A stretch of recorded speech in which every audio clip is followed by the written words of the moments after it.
जय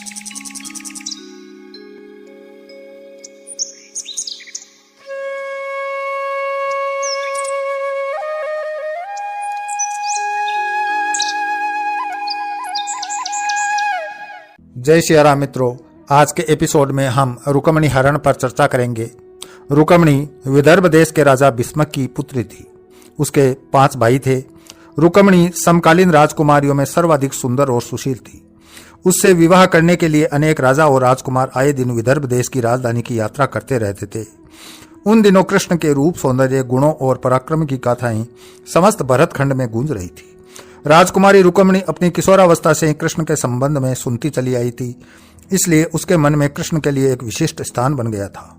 फिर जब वह युवती बन गई तो उसने अनुभव किया कि तीनों लोक में कृष्ण से श्रेष्ठ वर उसके लिए कोई नहीं हो सकता। इसलिए उसने मन ही मन कृष्ण को अपना पति मान लिया। रुक्मिणी के पिता और माता भी चाहते थे कि उनकी पुत्री का विवाह कृष्ण के साथ हो, लेकिन रुक्मिणी के बड़े भाई रुक्मी की मित्रता शिशुपाल और जरासंध जैसे उन राजाओं के साथ थी जो कृष्ण को अपना सबसे बड़ा शत्रु मानते थे। उन राजाओं को कृष्ण के हाथों कई बार पराजय का सामना करना पड़ा था, फिर भी उनकी शत्रुता की आग बुझ नहीं पाई थी। जब रुक्मी को यह पता चला कि उसकी बहन कृष्ण के साथ विवाह करना चाहती है और उसके माता पिता भी इससे सहमत हैं, तो उसने एक दिन राजसभा में घोषणा कर दी कि उसकी बहन रुक्मिणी का विवाह चेदी देश के राजा शिशुपाल के साथ होगा। इस घोषणा के साथ ही उसने अपने पिता भीष्मक को धमकी दे डाली कि अगर उन्होंने उसकी घोषणा का विरोध किया तो वह उन्हें राज सिंहासन से हटाकर राज्य पर अधिकार कर लेगा और फिर जबरदस्ती रुक्मिणी का विवाह शिशुपाल के साथ कर देगा। राजा भीष्मक को अपने राज्य जाने की तो उतनी चिंता नहीं थी जितनी चिंता अपनी प्रजा के कल्याण की थी। वह अच्छी तरह जानते थे कि रुक्मी के राजा बनते ही राज्य की वही हालत हो जाएगी जो शिशुपाल और जरासंध जैसे अत्याचारी और निरंकुश राजाओं के राज्य की है। यह सब सोचकर उन्होंने रुक्मी की घोषणा का विरोध नहीं किया। रुक्मी ने उसी समय कुल पुरोहित से विवाह की तिथि निश्चित करवाई और शिशुपाल के पास संदेश भिजवा दिया कि वह अपने मित्र राजाओं को बारात में लेकर आए और राजकुमारी रुक्मिणी को विवाह कर ले जाए। जब रुक्मिणी को अपने बड़े भाई की इस करतूत का पता चला तो वह बहुत दुखी हुई। उसने मन ही मन कृष्ण को अपना पति मान लिया था और यह आर्य कन्याओं के धर्म के विरुद्ध था कि जिसे वह पति के रूप में मन से वर्ण कर ले, उसके होते हुए किसी दूसरे व्यक्ति को अपना पति मान नहीं सकती। सोच विचार करने के बाद उसने अपने एक विश्वस्त ब्राह्मण को बुलाया और उससे कहा कि वह द्वारिका में कृष्ण के पास जाए और उन्हें यह संदेश दे दें कि रुक्मिणी वर्षों पहले से उनका अपने पति के रूप में वर्ण कर चुकी है, लेकिन उसका बड़ा भाई रुक्मी बलपूर्वक उसका विवाह शिशुपाल के साथ कर देना चाहता है। इसलिए कृष्ण आए और उसका हरण करके ले जाएं। यदि वह न आए तो वह अपने प्राणों का अंत कर लेगी।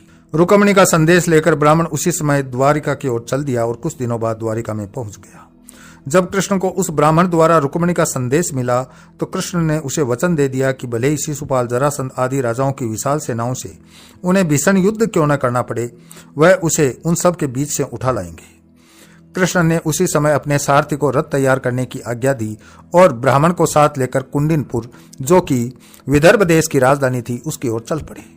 कृष्ण के जाते ही बलराम को उनके कुंडिनपुर जाने की सूचना मिल गई। उन्होंने यादवों की सेना की एक शक्तिशाली टुकड़ी को अपने साथ चलने का आदेश दिया और द्वारिका से इतनी तेजी से प्रस्थान किया कि वह भी सेना सहित कृष्ण के पीछे पीछे ही कुंडिनपुर पहुंच गए। कृष्ण और बलराम के पहुंचने से पहले ही शिशुपाल अपने साथी राजाओं की विशाल सेनाओं के साथ कुंडिनपुर पहुंच चुका था। शिशुपाल के मित्र जरासंध, साल्व, पौंड्रक, दंत, वकब और विदुरथ आदि अनेक राजाओं की कई अक्षौहिणी सेना बारात में सम्मिलित थी। विवाह के दिन सुबह ही परंपरा के अनुसार रुक्मिणी अपनी सहेलियों तथा अन्य महिलाओं के साथ गौरी पूजन के लिए नगर से बाहर बनाए गए मंदिर में पूजा करने गई। रुक्मिणी के संदेशवाहक ब्राह्मण द्वारा कृष्ण को इस बात का पता चल चुका था, इसलिए वह रथ लेकर मंदिर के पीछे पहुंच गए। पूजा करने के बाद रुक्मिणी जैसे ही मंदिर से निकली, कृष्ण ने उन्हें उठाकर अपने रथ में बैठा लिया। रुक्मिणी के साथ आए सैनिक मुंह देखते ही रह गए। जब शिशुपाल और उसके साथी राजाओं को रुक्मिणी हरण का समाचार मिला तो वे अपनी अपनी विशाल सेना लेकर कृष्ण को पकड़ने के लिए चल दिए।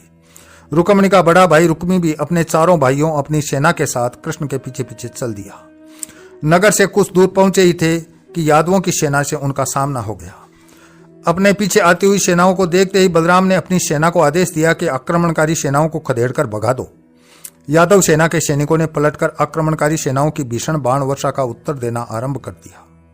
देखते ही देखते भीषण संग्राम छिड़ गया। यदुवंशियों की थोड़ी सी सेना ने शिशुपाल, जरासंध और उनके साथी राजाओं की विशाल सेनाओं पर इतनी भयंकर बाण वर्षा की कि वे सिर पर पांव रखकर भागने लगे। अपनी सेनाओं का संहार होते देख और उन्हें भागते देख शिशुपाल और उसके साथी राजा भी अपने प्राण बचाकर भाग गए। शिशुपाल और उसके साथी राजाओं की सेना को पीठ दिखाकर भागते देख रुक्मी के क्रोध की कोई सीमा न रही। वह अकेला ही कृष्ण का पीछा करने लगा। कृष्ण रुक्मी से युद्ध नहीं करना चाहते थे, लेकिन जब रुक्मी ने अपशब्द कहते हुए उन पर आक्रमण कर दिया तो विवश होकर कृष्ण को शस्त्र उठाने पड़े। उन्होंने पलक झपकते ही रुक्मी के रथ के घोड़ों और सारथी को मार डाला। रुक्मी भी उनके बाणों से घायल हो गया। कृष्ण ने तलवार संभाली और झपटकर रुक्मी को पकड़ लिया और उसी के उत्तरीय से उसके हाथ पैर बांधने के बाद उसके सिर तथा दाढ़ी मूंछों के बाल जगह जगह से मूंढकर उसे कुरूप बना दिया। रुक्मी यह प्रतिज्ञा करके कृष्ण के पीछे युद्ध करने चला था कि अगर वह अपनी बहन रुक्मिणी को कृष्ण के हाथों से छुड़ाकर नहीं लाया तो कुंडिनपुर में नहीं लौटेगा।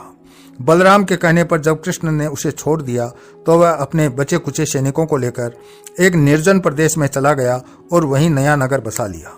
कृष्ण रुक्मिणी को लेकर विजयी यादवी सेना के साथ द्वारिकापुरी लौट आए, जहां विधि पूर्वक उनका विवाह रुक्मिणी के साथ कर दिया गया। तो मित्रों, इस तरह से रुक्मिणी का हरण करके कृष्ण रुक्मिणी को अपनी पटरानी बनाते हैं।